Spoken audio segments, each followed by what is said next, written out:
अरिहंत सिद्ध सूर्य उपाध्याय साधु सर्व अर्थ के प्रकाशी मांगलिक उपकारी हैं। तिन्ह को स्वरूप जान राग थी भई जो भक्ति काय को नवाए स्तुति को चारी है।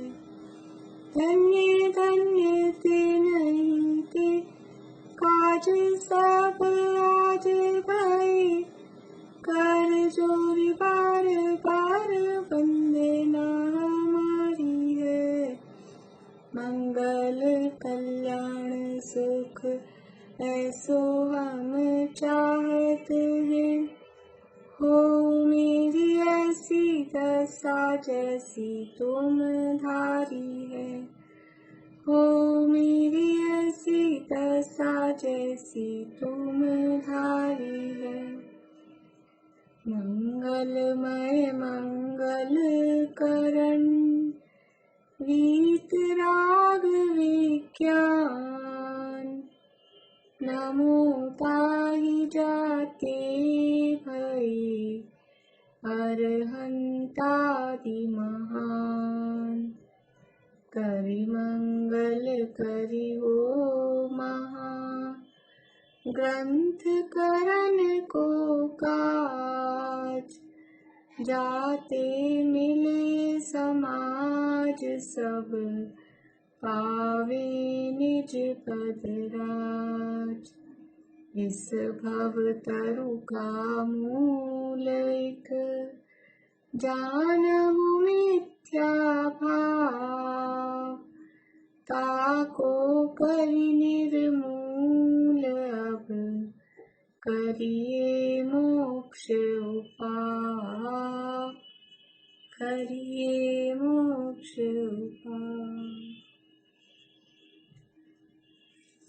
मोक्षवाद प्रकाशक में 7वां अधिकार निश्चयाभासी का प्रकरण। 4 प्रकार के मिथ्या दृष्टियों का विवेचन यहाँ 7वें अधिकार में किया है।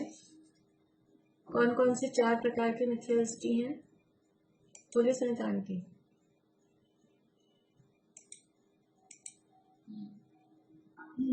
अपने को समान अनुभव करता है। प्रश्न क्या है?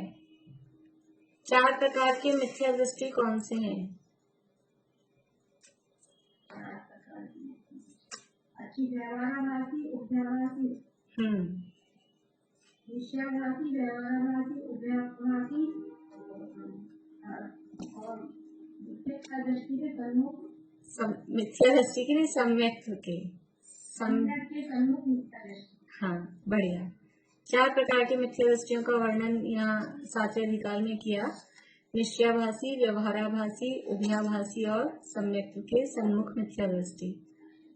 उनमें से जो 3 प्रकार के मिथ्या दृष्टि है, निश्चयाभासी, व्यवहाराभासी और उभयाभासी, ये तो बिल्कुल मिथ्या दृष्टि ही है, उनकी मान्यता विपरीत ही है। और जो सम्यक के सन्मुख है वो है तो यद्यपि अभी मिथ्या दृष्टि, लेकिन सम्यक के सन्मुख है, सम्यक दृष्टि होने ही वाला है। उसमें से निश्चयाभासी मिथ्या दृष्टि का प्रकरण अपना चल रहा है और निश्चयाभासी की 4 विपरीत मान्यताएं। बोलिए आभान।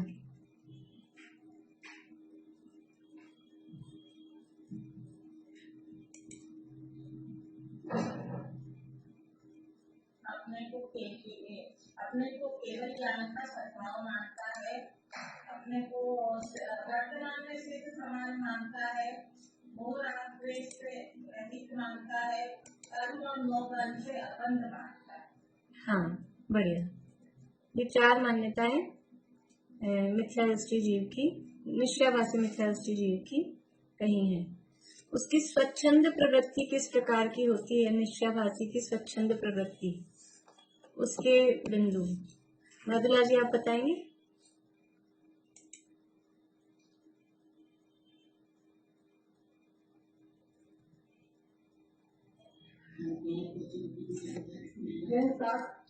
अभ्यास को निरर्थक मानता है। तथा मानव उत्थान के विचार को विकल्प मानता है। तपस्या को तथा देश मानता है और प्रजाति को बंधन में कड़ा मानता है और पूजन आदि कार्यों को शुभार्थ जानकर और बहुत बढ़िया। ये 5 प्रकार की उसकी स्वच्छंद प्रवृत्ति की उसकी मान्यताएं रहती हैं। अब यहाँ प्रकरण चल रहा है अपना कि उसकी प्रवृत्ति कैसी होती है। जो निश्चयाभास का अवलंबन लेता है, केवल निश्चय का ही अवलंबन लेता है, निश्चयाभासी होता है, उसकी प्रवृत्ति किस प्रकार की होती है। तो वो एक तो कल हमने देखे थे। कुछ बोल रहे स्मिता आंटी, अनम्यूट करिए।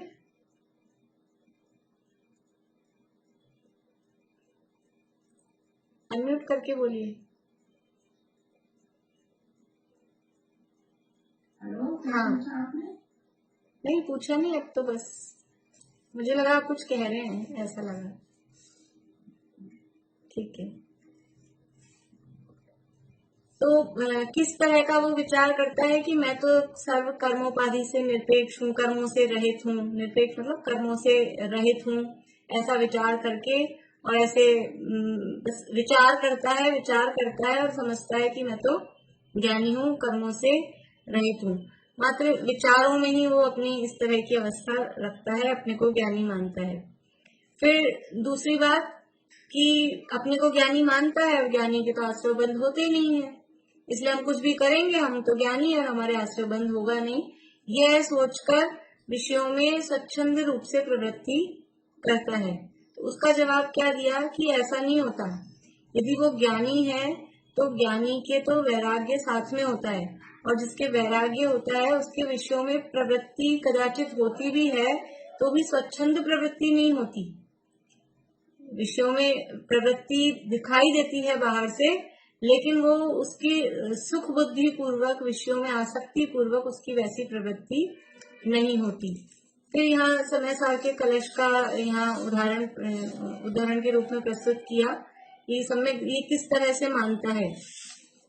तो मैं स्वयं सम्यक दृष्टि हूँ, मेरे बंध नहीं है, इस प्रकार वो रागी इस तरह का आचरण करता है और 5 समितियों का पालन करे, अवलंबन ले, तो भी वो आज भी पापी ही है, ऐसा बताया। अर्थात अपने आप को सम्यक दृष्टि मान लेने से सम्यक दृष्टि नहीं हो जाता।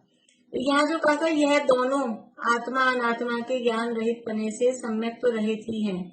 तो इसमें ये 2 इस तरह से भी लिए हैं कि पहला तो लिया मैं सम्यक दृष्टि हूँ, अर्थात समझ लो आप चौथे गुणस्थानवर्ती नहीं है तो मिथ्या दृष्टि, लेकिन वो अपने आप को चौथे गुणस्थानवर्ती सम्यक दृष्टि मान रहा है, ऐसा। और दूसरा जो समिति का पालन कर रहे हैं वो अपने आप को मुनि मान रहे हैं, मतलब एक गृहस्थ है और एक मुनि है। इस तरह से भी 2 यहाँ पर लिए जा सकते हैं, लिए भी हैं। यहाँ दोनों तरह से अर्थ किए हैं। भावार्थ में तो जैसा अपन ने कल देखा था वैसा ही लिया है मूल जो समय सार में, और वैसे देखा जाए तो इसमें 2 तरह से ऐसे लिए। एक गृहस्थ रूप आचरण कर रहा है, एक मुनियों के जैसा आचरण कर रहा है। तो गृहस्थों जैसा आचरण करने वाला भी अपने आप को जो सम्यक दृष्टि मान रहा है और वो भी मिथ्या दृष्टि ही है, और जो अपने आप को मुनि मानकर मुनियों जैसा आचरण कर रहा है तो भी वो मिथ्या दृष्टि ही है। क्यों है? क्योंकि उनके पास में ज्ञान और वैराग्य की शक्ति नहीं है। जो सम्यक दृष्टि यानी जो गृहस्थ है, गृहस्थ के पास में वैराग्य नहीं है, और जो मुनि अपने आप को मान रहा है उसके पास में ज्ञान नहीं है। तो ज्ञान और वैराग्य से दोनों रहित है। एक में ज्ञान से रहितपना बताया, एक में वैराग्य से रहितपना बताया। इस तरह से इसको दोनों तरह से देख सकते हैं। फिर से पढ़ती हूँ मैं इसको। स्वयमेव, पेज नंबर 207 पे, स्वयमेव यह मैं सम्यक दृष्टि हूँ, मेरे कदाचित बंध नहीं है, इस प्रकार ऊंचा फुलाया है मुंह जिन्होंने, ऐसे रागी वैराग्य शक्ति रहित आचरण करते हैं तो करो। ये है गृहस्थ जो है और अपने आप को ज्ञानी मान रहा है, लेकिन वो रागी है, वैराग्य उसमें नहीं है।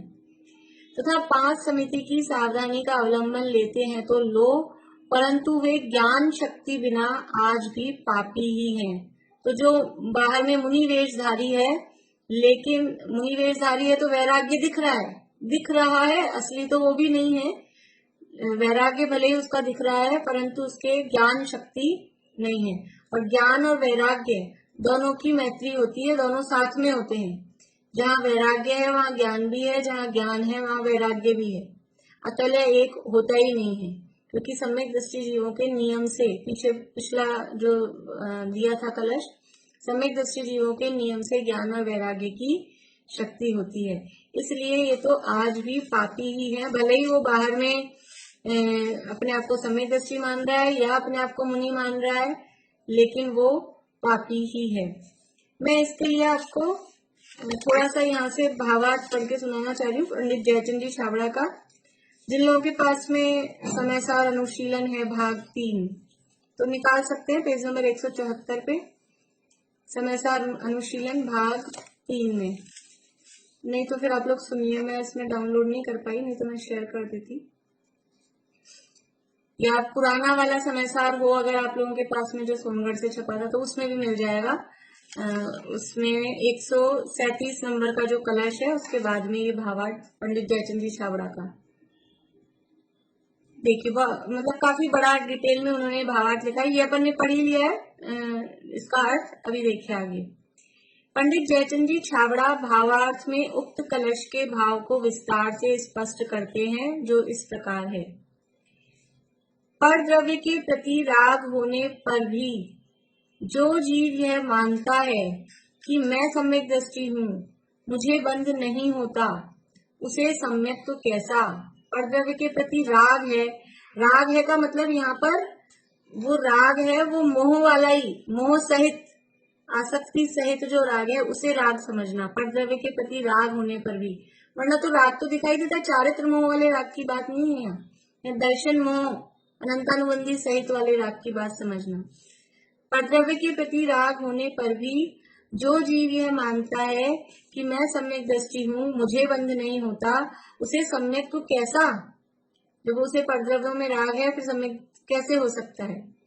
वह व्रत समिति का पालन भले ही करे, तथापि स्वपर का ज्ञान न होने से वह पापी ही है। जो यह मानकर कि मुझे बंध नहीं होता स्वच्छंद प्रवृत्ति करता है, वह भला सम्यक दृष्टि कैसा। क्योंकि जब तक यथाख्यात चारित्र न हो तब तक चारित्र मोह के राग से बंध तो होता ही है। अपन ने जो बातें कल करी थी ना, वही बातें इसमें है पूरी, लेकिन वो उनके शब्दों में पढ़ के मैं सुनाना चाह रही हूँ। जब तक यथाख्यात चारित्र न हो, कब होता है यथाख्यात चारित्र, कब होता है यथाख्यात चारित्र, खुले निशान पे 11वें गुणस्थान में यथाख्यात चारित्र है, 11वें 12वें में, ऊपर भी 13वें 14वें में वहां पर हम यथाख्यात। तो जब तक यथाख्यात चारित्र नहीं हो, यानी 11वें गुणस्थान से पहले 10वें गुणस्थान तक, तब तक चारित्र मोह के राग से बंध तो होता ही है। चारित्र मोह है ना वहां पर, यद्यपि मोहनीय कर्म का बंध 9वें गुणस्थान तक ही है, वैसे समझ लें यथा योग्य, यहाँ तो सामान्य यथाख्यात चारित्र की अपेक्षा से कहा है। तो 9वें 10वें गुणस्थान तक, 9वें गुणस्थान तक मोहनीय कर्म का बंध, 10वें गुणस्थान तक बाकी और कर्मों का बंध, ये बराबर होता ही है। और जब तक राग रहता है तब तक सम्यक दृष्टि तो अपनी निंदा गरहा करता ही है। वो जितना राग है, जब तक राग है, जितना राग है, उस राग को अच्छा नहीं मानता, वो अपनी उस राग की तरफ से अपनी निंदा करता ही है, अंदर गरहा, यानी ये राग मेरा रहने नहीं चाहिए, ये राग अच्छा नहीं है, ऐसा वो करता ही है। ऐसा नहीं कि हम तो सम्यक दृष्टि हो गए अब क्या ठीक है, जैसा ये कर रहा है कि मैं सम्यक दृष्टि हूँ, मुझे तो बंद होता नहीं, कुछ भी करूं, ऐसा नहीं। जब तक राग है, जितना राग है, उस राग का खेद वर्तता है, वो है निंदा गरहा। ज्ञान के होने मात्र से बंध से नहीं छूटा जा सकता। क्या कह रहे हैं, ज्ञान के होने मात्र से बंध से नहीं छूटा जा सकता। ज्ञान होने के बाद उसी में लीनता रूप शुद्धोपयोग रूप चारित्र से बंध कटते हैं। अकेला ज्ञान हुआ, सम्यक दृष्टि ज्ञानी हुआ, तो वो बंध से रहित हो गया। ये क्या मान रहा है, मैं सम्यक दृष्टि हूँ, और बस सम्यक दृष्टि होते ही मैं बंध से रहित हूँ, ऐसा नहीं होता। अकेला आप ज्ञान मतलब सामान्य ज्ञान भी समझ सकते हैं। सामान्य अपने को ज्ञान हुआ, किसी चीज के लिए बारे में हमने जान लिया, तो अकेला एक देखो, कल तो अपन ने एक बात की थी, ज्ञान ही प्रत्याख्यान है, वो है, लेकिन वो प्रत्यक्ष ज्ञान श्रद्धा में है। किसी चीज का ज्ञान हुआ और ज्ञान होते ही उसके बारे में जो त्याग हुआ, वो त्याग हमारी मान्यता में हुआ, लेकिन वो वास्तव में ऐसा त्याग तो नहीं हो गया कि वो छूट गया है। वो छूटेगा कब? वो तो जब आचरण में आएगा, चारित्र में, तभी होगा। तो कर्म से मैं बंधा हूँ, बंधन का ज्ञान हुआ, बंधन के ज्ञान मात्र से बंध से नहीं छूटता है। ये मोक्षाधिकार या बंधाधिकार में भी ऐसी गाथाएं हैं। अकेले बंध के ज्ञान मात्र से बंध से नहीं छूटता है, वो बंध छोड़ना पड़ेगा, उससे छूटना पड़ेगा, उससे अलग होना पड़ेगा, तभी बंधन से छूटेगा। कुछ उसके लिए प्रयास करना पड़ेगा, कुछ उद्यम करना पड़ेगा। तो यहाँ कह रहे हैं ज्ञान के होने मात्र से बंध से नहीं छूटा जा सकता है। ज्ञान होने के बाद उसमें लीनता रूप, शुद्धोपयोग रूप चारित्र से बंध कटता है। अभी तुमको इतना सा ज्ञान हुआ कि मैं बंध से रहित हूँ और तुम बंध से रहित ही मान रहे हो। अभी तो ज्ञान हुआ है, उसका कार्यक्रम तो करना पड़ेगा ना कि कैसे बंध से रहित होना है, तभी बंध से छूटेगा वास्तव में। तो इसलिए राग होने पर भी बंध नहीं होता, यह मानकर स्वच्छंदतया प्रवृत्ति करने वाला जीव मिथ्या दृष्टि ही है। यहाँ कोई पूछता है कि व्रत समिति शुभ कार्य है, तब फिर उनका पालन करते हुए भी उस जीव को पापी क्यों कहा गया? कल अपन ने बात की थी कि व्रत समिति का पालन कर रहे हो, पापी क्यों कह रहे हो? कम से कम पुण्यात्मा तो कहो, धर्मात्मा मत कहो, भले से पुण्यात्मा कहो। यहाँ कह रहे फिर भी उस जीव को पापी क्यों कहा गया? उसका समाधान यह है, सिद्धांत में मिथ्यात्व को ही पाप कहा है। सिद्धांत में, शास्त्रों में मिथ्यात्व को ही पाप कहा है। सबसे बड़ा पाप, सबसे बड़ा नहीं, पाप का भी बाप और बाप का भी बाप, पाप का दादाजी, वो कौन है? वो मिथ्यात्व ही है। तो सिद्धांत में मिथ्यात्व को ही पाप कहा है। जब तक मिथ्यात्व रहता है तब तक शुभाशुभ रूप सर्व क्रियाओं को अध्यात्म में परमार्थतः पाप ही कहा जाता है। जब तक मिथ्यात्व है तब तक कुछ भी क्रिया करो, अध्यात्म में तो उसको पाप ही कहेंगे। यहाँ तो इतना ही नहीं, पुण्य भी पाप है। पुण्य की परिभाषा कहते हैं, पुण्य किसे कहते हैं? पुण्य किसे कहते हैं? पाप किसे कहते हैं? पाप की परिभाषा, तो पाप की परिभाषा ऐसे दी जयसेनाचार्य ने कि जो जीव को स्वरूप से पतित करे वो पाप है। जो आत्म स्वरूप से पतित करे वो पाप। तो स्वरूप से पतित कौन करता है? कि ये पाप तो स्वरूप से पतित करता ही है। ये जो पुण्य जिसे हम कह रहे हैं वो भी स्वरूप से पतित करता है, इसलिए पुण्य भी पाप ही है वास्तव में। एक और शब्द पाप के लिए अपन कहते हैं अघ। अघ शब्द बोलते हैं, पूजाओं वगैरह में आता है। अघ का अर्थ होता है पाप। अघ का अर्थ पाप क्यों होता है? घ यानी होता है आत्मा। घ का अर्थ होता है आत्मा। ये अक्षर होते हैं ना, अक्षरों के ऐसे अर्थ करते हैं। क यानी पृथ्वी, ख यानी आकाश, खग बोलते हैं, खग, आकाश में गमन करने वाला वो खग। तो ख यानी आकाश, क यानी पृथ्वी, ख यानी आकाश, ग यानी वाणी और घ यानी आत्मा। क ख ग घ। क यानी पृथ्वी, ख यानी आकाश, ग यानी वाणी, वाणी मतलब दिव्य ध्वनि, और ग यानी नहीं, घ यानी आत्मा। तो अघ, अघ में घ यानी आत्मा और अ लगा दे किसी के भी आगे तो क्या हो जाता है? उसका विपरीत। किसी भी शब्द के आगे अ लगा देंगे तो वो उसका अपोजिट बन जाएगा। तो जो आत्मा से जो विपरीत है वो सब अघ हैं, वो सब पाप हैं। जो आत्मा से विपरीत है वो अघ है। तो ये पाप भी आत्मा से विपरीत है, पाप तो है ही विपरीत, पुण्य भी आत्मा से विपरीत है, आत्मा से दूर ले जाता है, इसलिए वो पुण्य भी अघ है। अघ में पुण्य और पाप दोनों शामिल होते हैं अघ शब्द में। तो कह रहे सिद्धांत में मिथ्यात्व को ही पाप कहा है। जब तक मिथ्यात्व रहता है तब तक शुभाशुभ रूप सर्व क्रियाओं को अध्यात्म में परमार्थतः पाप ही कहा जाता है। और व्यवहार नय की प्रधानता में व्यवहारी जीवों को अशुभ से छुड़ाकर शुभ में लगाने की शुभ क्रिया को कथनचित पुण्य भी कहा जाता है। ऐसा कहने से स्याद्वाद मत में कोई विरोध नहीं है। वास्तव में तो अध्यात्म में तो सारी मिथ्यात्व से जो भी क्रियाएं हैं वो सब पाप ही हैं, लेकिन फिर भी व्यवहारी जीवों को, संसारी जीवों को अशुभ से छुड़ाकर शुभ में लगाने के लिए उसको अच्छा भी कहा जाता है, भला भी कहा जाता है, पुण्य भी कहा जाता है। ऐसा ही अनेकांत है, हमारे यहाँ स्याद्वाद है। फिर कोई पूछता है, पर द्रव्य में जब तक राग रहे तब तक जीव को मिथ्या दृष्टि कहा है, तो यह बात हमारी समझ में नहीं आई। अविरत सम्यक दृष्टि इत्यादि के चारित्र मोह के उदय से रागादि भाव तो होते हैं, तब फिर उनके सम्यक्त्व कैसे है? फिर से पढ़ती हूँ, आप लोग बस किताब नहीं है ना तो थोड़ा जोर लगाना पड़ेगा। फिर से बोलती हूँ, परद्रव्य में जब तक राग रहे तब तक जीव को मिथ्या दृष्टि कहा है। सो यह बात हमारी समझ में नहीं आ रही कि जब तक राग है तब तक आप मिथ्या दृष्टि कह रहे हो। अविरत सम्यक दृष्टि इत्यादि के चारित्र मोह के उदय से रागादि भाव तो होते हैं। आपने कहा जब तक राग है तब तक मिथ्या दृष्टि है, तो राग तो अविरत सम्यक दृष्टि चौथे पांचवें गुणस्थान में, छठे सातवें गुणस्थान में भी राग तो दिखाई दे रहा है। अविरत सम्यक दृष्टि इत्यादि के चारित्र मोह के उदय से रागादि भाव तो होते हैं, तब फिर उनके सम्यक तो कैसे है? आप कह रहे हो कि राग रहेगा तब तक मिथ्या दृष्टि है और राग तो दिखाई दे रहा है। ऐसी एक और गाथा समय साल में है, अणुमात्र भी रागादि का सद्भाव है जिस जीव के, वह भले ही सर्व आगम धर हो नहीं जान, वह भले ही हो सर्व आगम धर न जाने जीव को।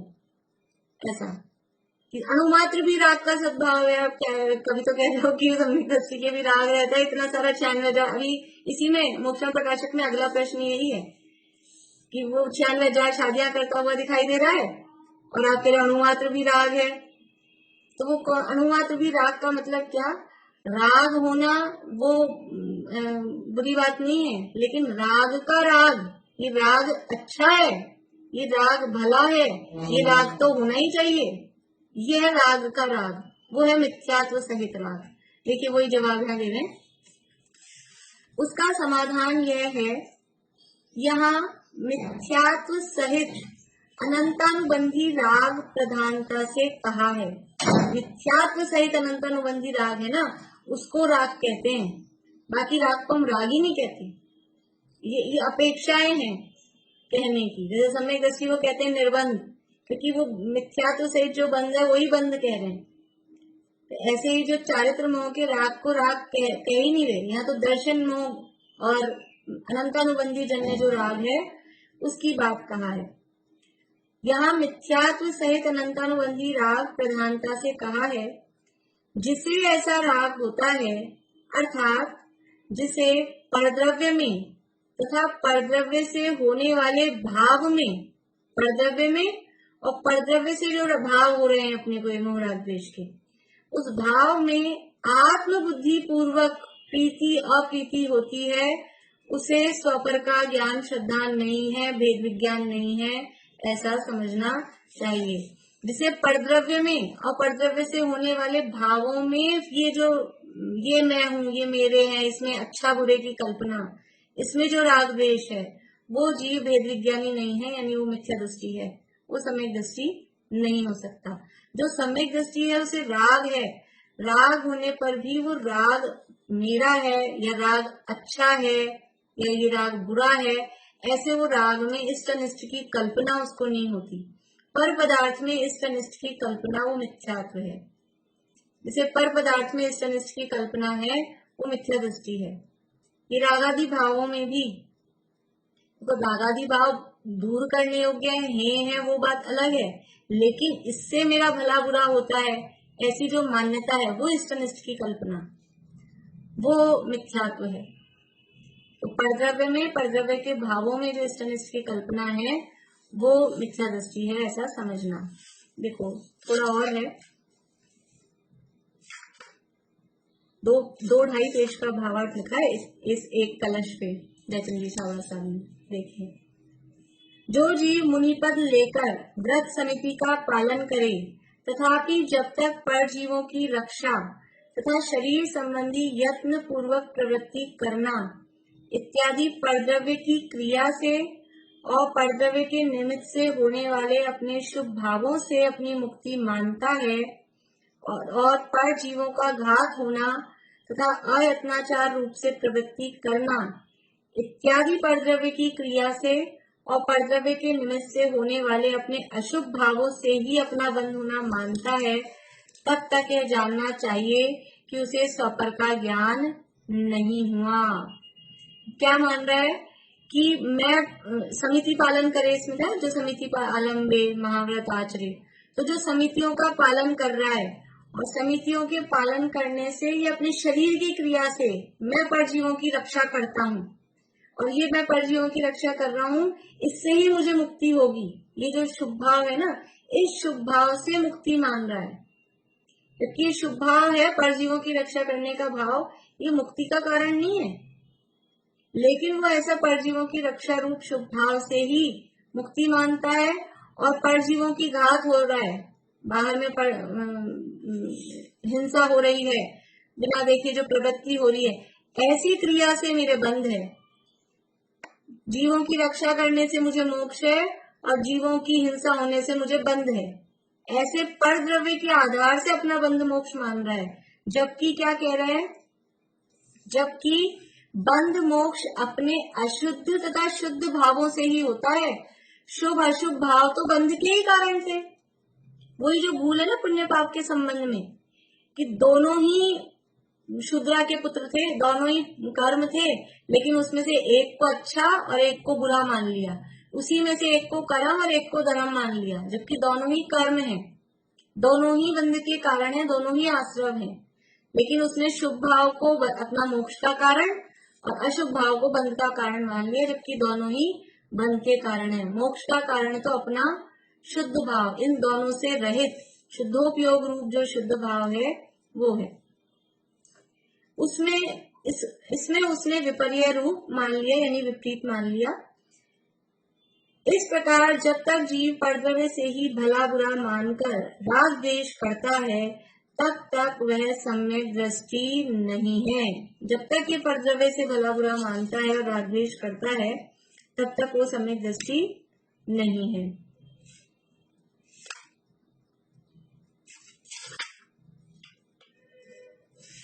जब तक अपने में चारित्र मोह संबंधी रागादि रहता है, तब तक सम्यक दृष्टि जीव रागादि में तथा रागादि की प्रेरणा से जो परद्रव्य संबंधी शुभाशुभ क्रिया में प्रवृत्ति करता है, उन प्रवृत्तियों के संबंध में यह मानता है कि यह कर्म का जोर है, उससे निवृत्त होने में ही मेरा भला है, वह उन्हें रोगवत जानता है। अब सम्यक दृष्टि की बात बता रहे हैं। सम्यक दृष्टि के जो राग होता है वो कैसा मान रहा है कि जब तक उसके राग हो रहा है तब तक ही क्या मान रहा है, जो उस राग के कारण जो प्रवृत्तियां हो रही हैं कि ये कर्म का जोर है, ये कर्म के उदय से हो रहे हैं, ये मेरे हैं, भले हैं, ऐसा नहीं मानता, उन्हें रोगवत जानता है। ये रोग है, अब क्या करें, रोग आ जाए तो जैसे तैसे उसका उपचार करते हैं। रोग का उपचार सम्यक दृष्टि आदि जो ज्ञानी जीव है, ये भूख प्यास आदि इनको रोग समझते हैं और ये आहार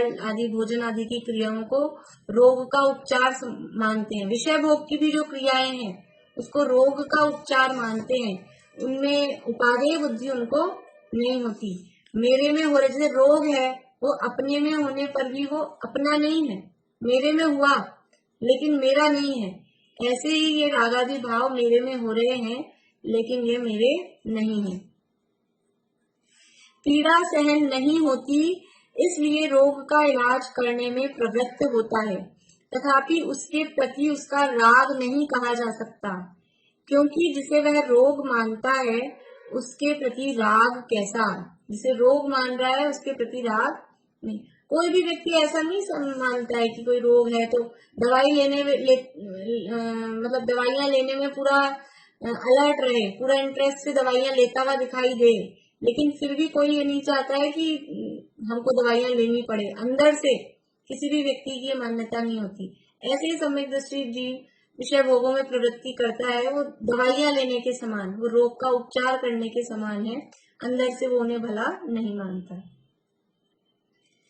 वह उसे मिटाने का ही उपाय करता है और उसका मिटना भी अपने ही ज्ञान परिणाम रूप परिणमन से मानता है। अतः सम्यक दृष्टि के राग नहीं है। यहाँ मिथ्यात्व सहित राग को ही राग कहा है। मिथ्यात्व रहित चारित्र मोह संबंधी परिणाम को राग नहीं कहा। इसलिए सम्यक दृष्टि के ज्ञान वैराग्य शक्ति अवश्य होती है।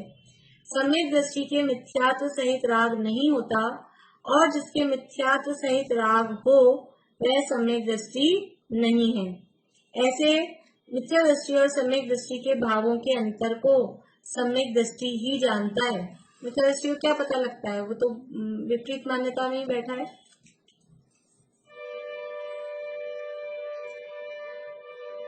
पहले तो मिथ्या दृष्टि का अध्यात्म शास्त्र में प्रवेश ही नहीं है, और यदि वह प्रवेश करता है तो विपरीत समझता है।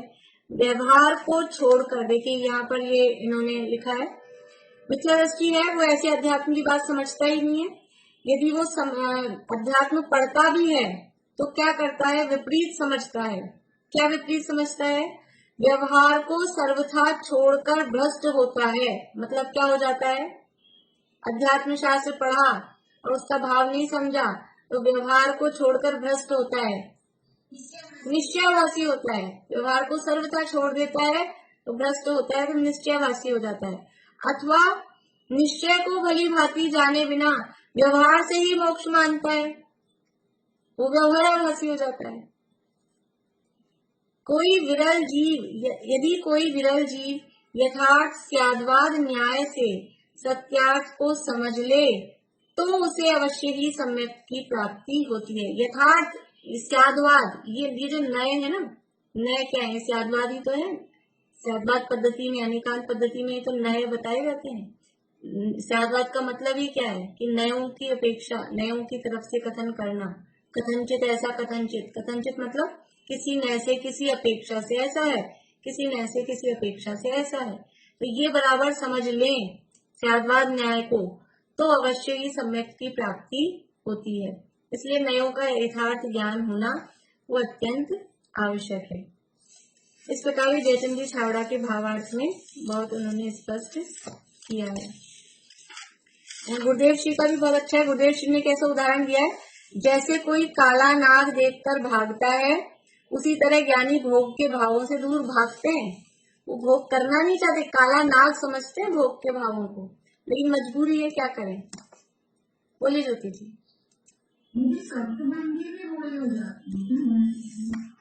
सप्तभंगी भी ये यानी अनेकांत पद्धति के अंतर्गत ही है। सप्तभंगी भी दोनों तरह की होती है, प्रमाण सप्तभंगी भी होती है और नए सप्तभंगी भी होती है। दोनों तरह की उसमें चलते हैं, उसी विषय के अंतर्गत होता है।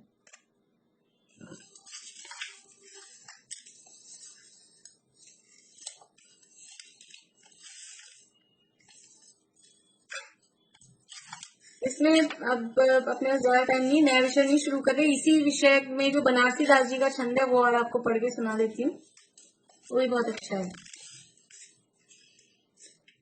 जो नर सम्यक वंत कहावत, सम्यक ज्ञान कला नहीं जागी, आत्म अंग अबंध विचारत, धारत संग कहे हम त्यागी। धीरे धीरे पढ़ लूं, थोड़ा समझने की कोशिश करिएगा आप लोग। जो नर सम्यक वंत कहावत, वो सम्यक वंत के अपने आप को कहलाते हैं, ज्ञानी कहला रहे हैं। सम्यक ज्ञान कला नहीं जागी, लेकिन सम्यक ज्ञान प्रकट नहीं हुआ है। आत्म अंग अबंध विचारत, आत्मा और अंग यानी शरीर, इन दोनों में अबंध मान रहे हैं। मैं तो अबंध हूँ, अंग को शरीर भी और कर्म को, दोनों को अंग के अर्थ में ले सकते हैं। तो आत्मा और कर्म इन दोनों में बंध नहीं है, अबंध है, ऐसा विचारता है।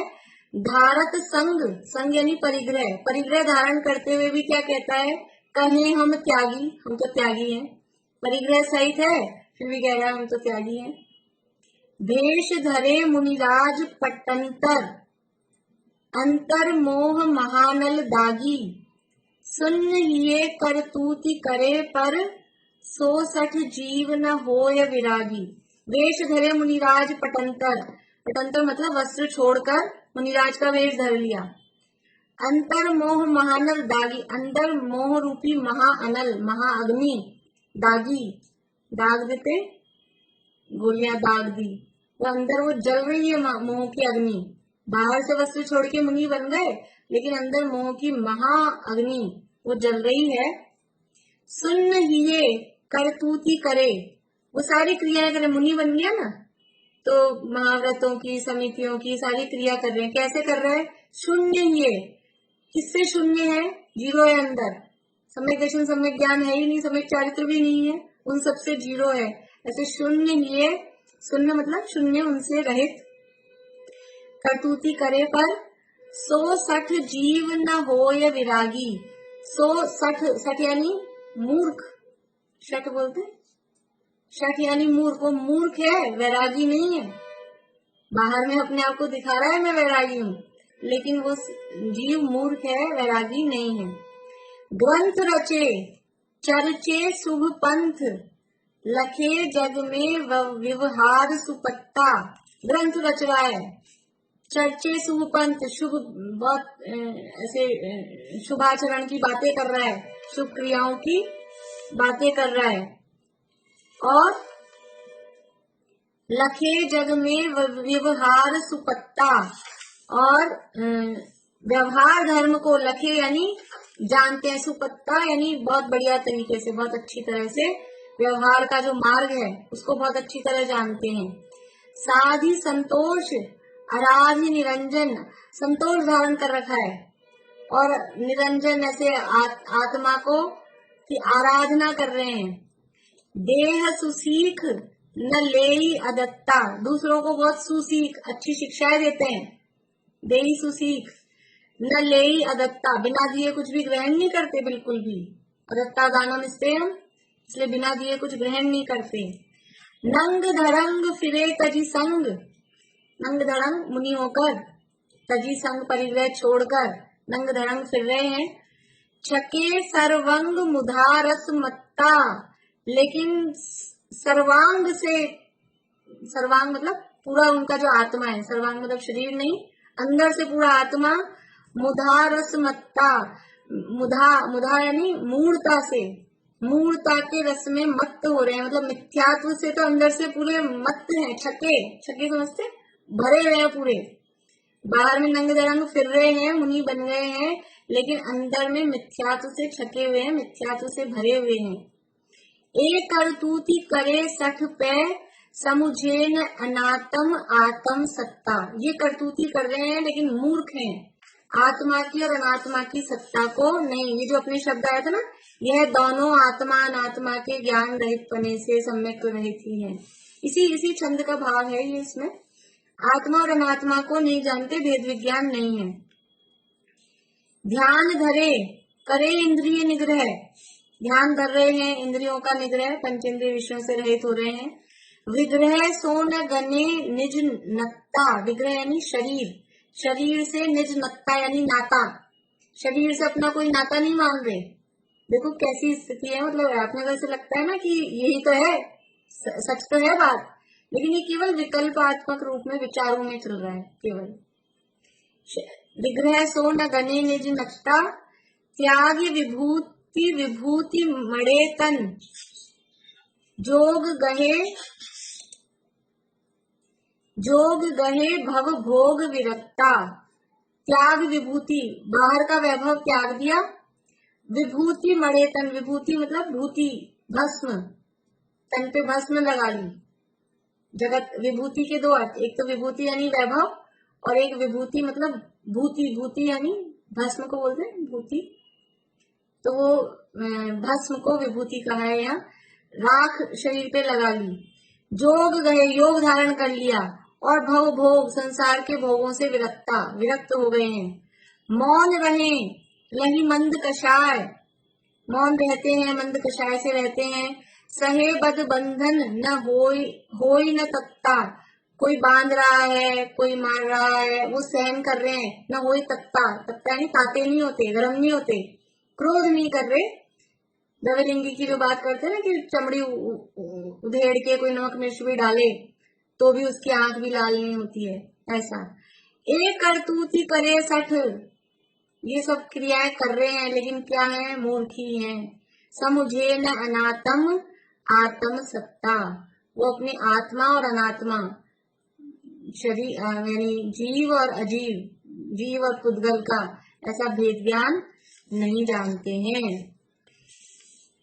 एक और छंद इसी के साथ में, उसकी चर्चा अपन फिर बाद में करेंगे। जो बिन ज्ञान क्रिया गाहे, जो बिन क्रिया मोक्ष पद चाहे, जो बिन मोक्ष कहे मैं सुखिया, सो अजान मूढ़न में मुखिया। जो बिन ज्ञान क्रिया गाहे, ज्ञान नहीं है क्रिया कर रहा है। जो बिन क्रिया मोक्ष पद चाहे, क्रिया करे बिना ही मोक्ष चाह रहा है कि हम तो उपसम्यक दृष्टि हो गए, अब क्या करना है, मुक्ति है। जो बिन मोक्ष कहे मैं सुखिया, बिना मोक्ष के कह रहा यही सुखी है। सो अजान मूढ़न में मुखिया, वो सब अज्ञानी है, मूर्खों के शिरोमणि है। अपने आप को समझ रहे हैं कि हम ज्ञानी हैं, बहुत बड़े विद्वान हैं, लेकिन वो मूर्ख शिरोमणि है। इस तरह से ये यहाँ जो निश्चयवासी है, जो अपने को सम्यक दृष्टि मानता है पर सम्यक दृष्टि वास्तव में है नहीं, उसका यहाँ स्वरूप बताया। आगे की चर्चा परसों करेंगे। अभी वो समय सार वाली क्लास का भी अभी उद्घाटन है, जैसे भी आप लोगों ने भरा होगा।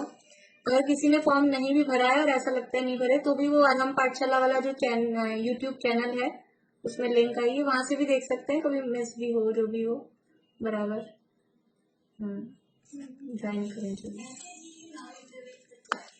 हाँ, वो इसी तरह के स्थूल क्रियाओं में गड़बड़ है या मान्यता में भी, स्थूल मान्यता में भी गड़बड़ है, वो ग्रैविकों में जाना तो बहुत मुश्किल है।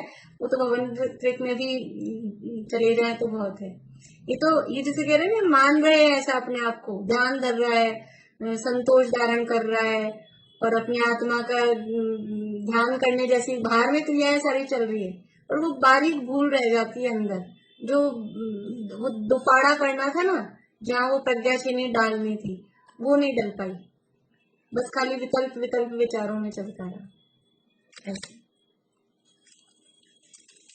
चलिए जनवान स्थिति बोलते हैं।